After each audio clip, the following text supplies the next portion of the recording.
मान्य करायला मुख्यमंत्री करा म्हणजे तो मारेल माणसं जगून बी उपयोग नाही.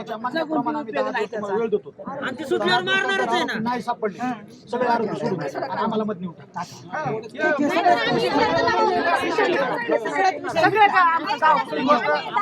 महाजनचं काय झालं ते सांगा ते. सगळ्याचा रोष फक्त माणसावर. त्यांच्या बाबतीतली काय कारवाई झाली? पाटील निलंबित केलेले. बडतर्फ करा, बडतर्फ. तपास डीपली चांगल्या प्रकारे तपास असला पाहिजे. आरोपीचा इन्व्हॉल्वमेंट कुठे कुठे आहे त्याच्या बाबतीत तपास झाला पाहिजे.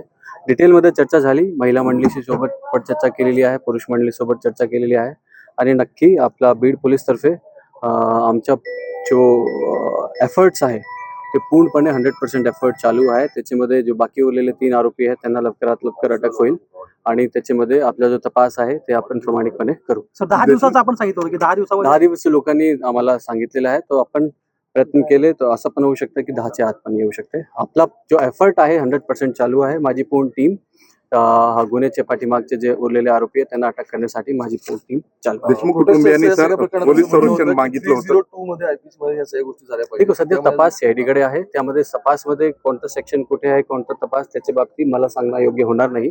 पण आमचा जो आहे मेन टार्गेट बीड पोलीसचा आहे. बाकीचे उरलेले 3 आरोपी अटक. सर पोलीस संरक्षण मागितलं होतं देशमुख कुटुंबियांनी, त्यांना कधी मिळणार आहे आणि काय केलं? आपण प्रोटेक्शन ऑलरेडी दिलेलं आहे त्यांना. आता गावच्या लेवलवर आरसीपी तिथे आहे 24/7 आणि त्यांना व्यक्तिगत प्रोटेक्शन आपण दिलेलं आहे. एसआयटी नेमण्याची मागणी जी आहे एसआयटीचा सुद्धा शासनाने जी आर काढलेला आहे. ते बसवराज तेली सर आहे, ते IPS ऑफिसर आहे DIG रँकचे.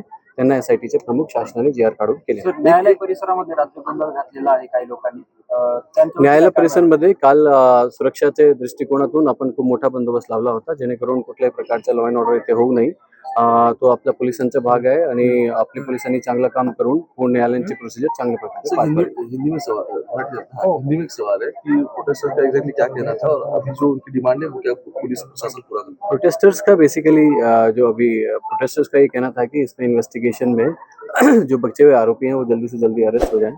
उसके बाद आरोपियों का 302 बेसिकली मर्डर में कितना इन्वॉल्वमेंट है उनको इधर से उधर केस में ट्रांसफर किया जाए.